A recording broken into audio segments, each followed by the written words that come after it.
brought it to Brooklyn. The location like speaks for itself. It's kind of like, you know, downtown, cool. Yeah, it's great.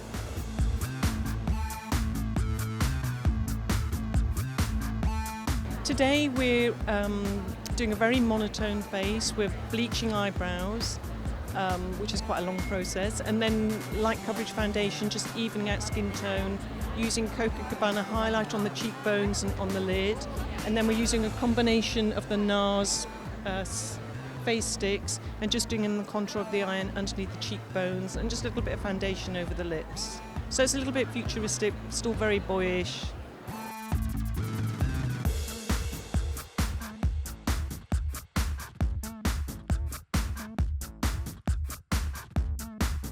The look of the show is kind of like Alex was he showed me his illustrations, the designs, and this sort of hair was drawn on. So it was kind of taken from the drawings and how you draw hair. So I kind of wanted it to feel very fake and unreal.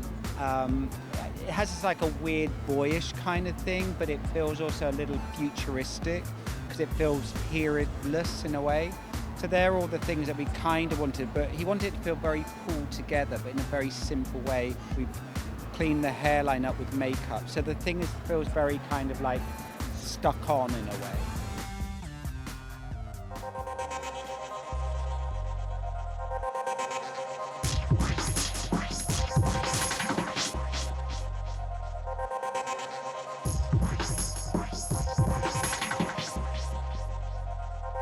We started with this idea of survival and what that meant in terms of function and utility, and taking pockets and carriers, and how to kind of push that into a new context, you know, and then taking the idea of sartorial garb, you know, things that like our beautiful splittable cashmeres and men's silk tie jacquards, and kind of bringing the two worlds together. And then as it kind of evolved, it went into more of this idea of great outdoors, you know, camping, mountain climbing, you know, taking the meshes and those nylons and kind of bonding them to shearlings and items that, you know, I think we all love to kind of reference back in terms of wardrobe.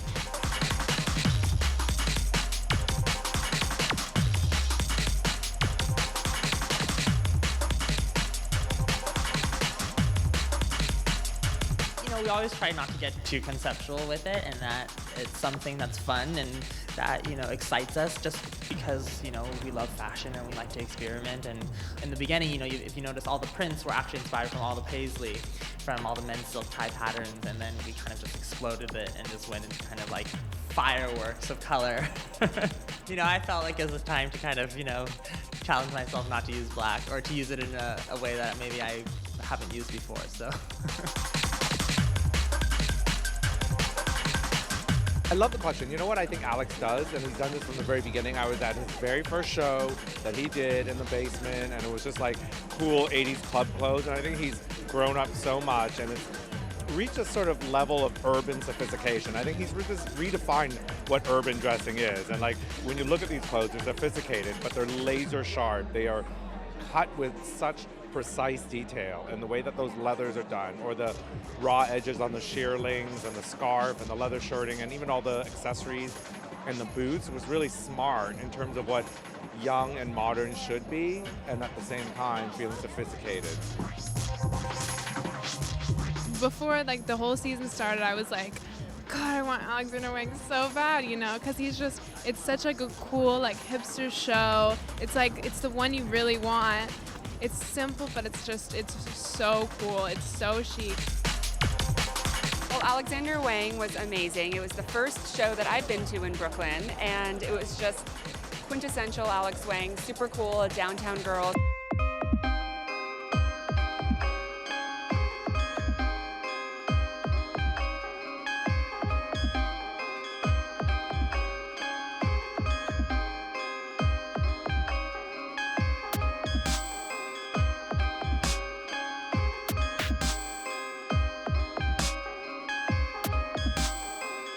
I think it's amazing. He's really clever. He's innovative and wearable, and I'm wearing one of his t-shirts right now actually. I think he's clever because he kind of crosses all spheres of clothing.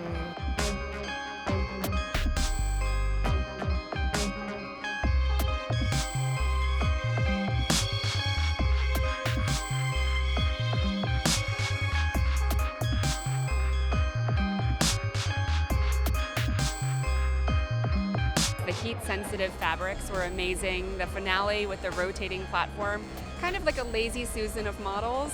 Really, really just cool. And Alex Wang, you know, is definitely a phenom in the fashion industry. Honestly, he's just cool.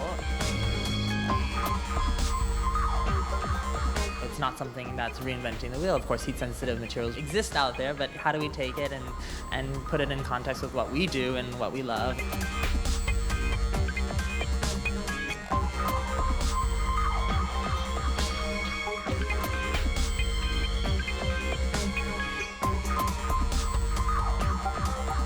Just, you know, with age, you know, comes maturity, and you, each season is always challenging in itself because we always try to take the collection somewhere new, and I'm still learning, and I think that's the fun part of it. If I wasn't learning and I was jaded by the process, then I don't think it would excite me as much, and I wouldn't have as much fun with it. And, you know, I think for the main part, it's just that, you know, each season is something bringing a new conversation into the brand.